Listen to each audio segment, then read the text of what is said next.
সেদিন শারদ দিবা অবসান, শ্রীমতী নামে সে দাসী, পূর্ণ শীতল সলিলে নাহিয়া, পুষ্প প্রদীপ থালায় বাহিয়া, রাজমহিষীর চরণে চাহিয়া, নীরবে দাঁড়ালো আসি। শিহরি সভায় মহিষী কহিলা, এ কথা নাহি কি মনে? অজাত শত্রু করেছে রটনা, স্তূপে যে করিবে অর্ঘ রচনা, শুলের উপর মরিবে সে জনা, অথবা নির্বাসনে। সেথা হতে ফিরি গেল চলি ধীরে, বধূ অমিতার ঘরে। সম্মুখে রাখিয়া স্বর্ণ মুকুর, বাঁধিতেছিল সে দীর্ঘ চিকুর, আঁকিতেছিল সে যত্নে সিঁদুর, সীমন্ত সীমা পরে। শ্রীমতীরে হেরি বাকি গেল রেখা, কাঁপি গেল তার হাত, কহিল, অবোধ, কি সাহস বলে এনেছিস পূজা? এক্ষুনি যা চলে, কি কোথা দেখিবে, ঘটিবে তাহলে বিষম বিপদপাত।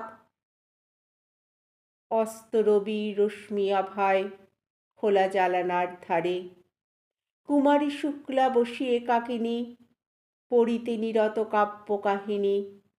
চমকে উঠিল শুনি কিঙ্কিনী, চাহিয়া দেখিল দ্বারে।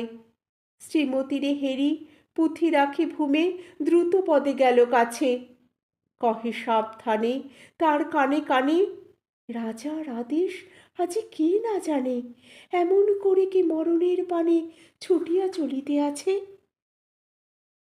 দ্বার হতে দ্বারে ফিরিল শ্রীমতী, লইয়া অর্ঘ্য থালি। হে পুরবাসিনী, সবে ডাকে কয়, হয়েছে প্রভুর পূজার সময়। শুনি ঘরে ঘরে কেহ পায় ভয়, কেহ দেয় তারে গালি।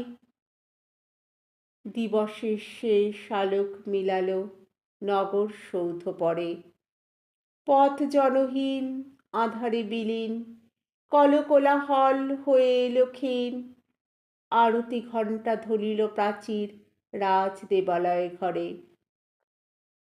শারদ নিশির স্বচ্ছ তিমিরে তারা অগণ্য জলে, সিংহ দুয়ারে বাজিল বিষাণ, বন্দিরা ধরে সন্ধ্যার তান।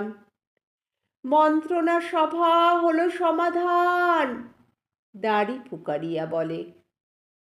এমন সময় হেরিলা চমকি, প্রাসাদে প্রহরী যত, রাজার বিজন কানন মাঝারে, স্তূপ পদমূলে কখন আধারে, জ্বলিতেছে কেন যেন সারে সারে প্রদীপ মালার মতো।